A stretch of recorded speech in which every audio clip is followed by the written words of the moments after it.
ఇక ఓపీటీ రద్దు బిల్లుతో చదువు పూర్తయిన వెంటనే విద్యార్థులంతా అమెరికాను వీడాల్సి ఉంటుంది. దీనివల్ల వారి కెరీర్ దెబ్బతినడంతో పాటు ఆర్థిక సమస్యలు చుట్టుముడతాయి.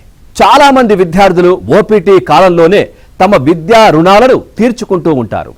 బిల్లు ఆమోదం పొందితే భారతీయ విద్యార్థుల ఉద్యోగావకాశాలకు గండి పడుతుంది. వారంతా ఉద్యోగావకాశాలు లభించే దేశాలకు వలస వెళ్లాల్సి ఉంటుంది. కెనడా, ఐరోపా దేశాల్లో అవకాశాలుంటే అక్కడికి వెళ్తారు.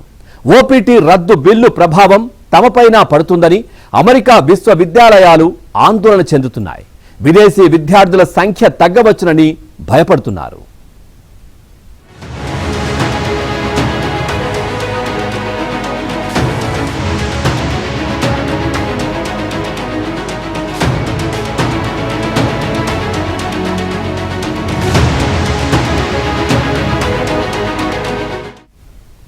ఇక ఉద్యోగం సాధించి H1B వీసాల మీద ఉన్నవారు ప్రశాంతంగా లేకుండా వీసా విధానాలను కఠినతరం చేశారు. H1B వీసాలపై అమెరికాలో ఉద్యోగాలు చేస్తున్న వారిలోనూ ఆందోళన నెలకొంది. దేశం దాటితే మళ్లీ అనుమతిస్తారా అన్న భయంతో వారు ప్రయాణాలను మానుకుంటున్నారు. మైక్రోసాఫ్ట్, గూగుల్, అమెజాన్ వంటి సంస్థలన్నీ తమ విదేశీ ఉద్యోగులకు హెచ్చరికలు చేస్తున్నాయి.